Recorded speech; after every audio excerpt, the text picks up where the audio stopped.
मित्रांनो नमस्कार. या व्हिडिओमध्ये आपण एका महत्त्वाच्या अशा पुस्तकाची बुक समरी जाणून घेणार आहोत. ते पुस्तक आहे rich dad's cash flow quadrant. तर कॅश फ्लो क्वाड्रंट हे पुस्तक फेमस लेखक रॉबर्ट कियोसाकी यांचं लोकप्रिय पुस्तक आहे, जे वित्तीय स्वातंत्र्यासाठी मार्गदर्शन करते. हे पुस्तक आपल्याला जीवनातील आर्थिक निवडींचा विचार करण्याचा वेगळा दृष्टिकोन देतं.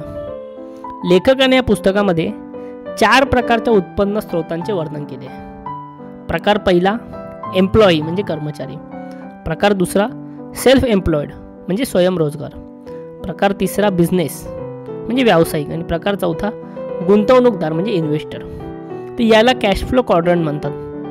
हे पुस्तक तुमच्या आर्थिक स्थैर्य आणि स्वातंत्र्य मिळवण्यासाठी योग्य मार्ग निवडण्यास मदत करतं. तर आता आपण या पुस्तकाची चॅप्टर वाईज बुक समरी शिकून घ्यायला सुरुवात करूया.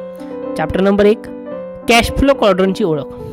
लेखकाने कॅश फ्लो क्वाड्रंटची मूलभूत कल्पना इथे समजावून सांगितली. आर्थिक जग 2 विभागात विभागले आहे.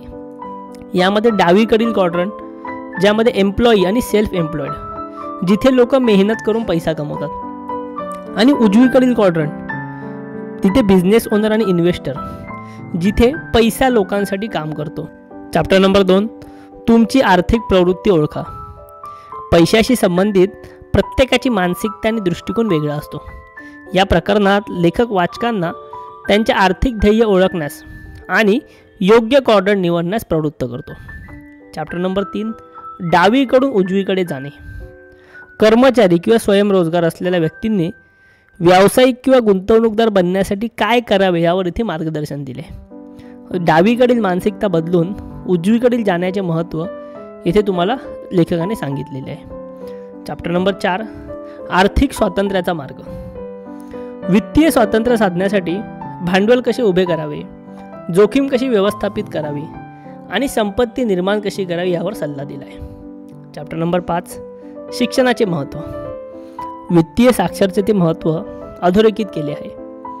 योग्य शिक्षण आणि माहितीच्या जोरावर योग्य निर्णय घेतल्याने आर्थिक प्रगती होऊ शकते.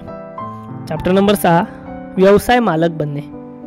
व्यवसाय उभारण्यासाठी आणि त्याचे व्यवस्थापन करण्यासाठी मूलभूत तत्त्वे शिकवली आहेत. एका यशस्वी व्यवसायामधून उत्पन्नाचा प्रवाह कसा निर्माण करता येतो हे सांगितले. चॅप्टर नंबर 7 गुंतवणूकदार होणे. गुंतवणुकीची भूमिका, तिचे प्रकार आणि पैसे तुमच्यासाठी कसे काम करू शकतात याचे सखोल मार्गदर्शन दिले आहे. चॅप्टर नंबर 8 स्वातंत्र्याचा अंतिम उद्देश. आर्थिक स्वातंत्र्याचे अंतिम ध्येय म्हणजे वेळ आणि पैसा दोन्ही नियंत्रित करणे. उजवीकडील क्वार्टरमध्ये येऊन लोक त्यांचे जीवन अधिक मुक्त आणि तणावमुक्त कसे करू शकतात हे स्पष्ट केले. तर पुस्तकाचा मुख्य संदेश असा आहे की डावीकडून उजवीकडे प्रवास करा आणि आर्थिक स्वातंत्र्य मिळवा. म्हणजेच तुम्ही जर एम्प्लॉई किंवा सेल्फ एम्प्लॉयड असाल तर तुम्ही बिझनेस कसा सुरू करू शकता किंवा इन्व्हेस्टर कसा बनू शकता ह्याचा विचार करा. लेखक वाचकांना संपत्ती निर्माण करण्यासाठी आणि वित्तीय यश साध्य करण्यासाठी योग्य मानसिकता आणि कौशल्य विकसित करण्याचं मार्गदर्शन करतात. मित्रांनो, हे फार इम्पॉर्टंट असं पुस्तक आहे जे तुम्ही प्रत्येकाने वाचलंच पाहिजे.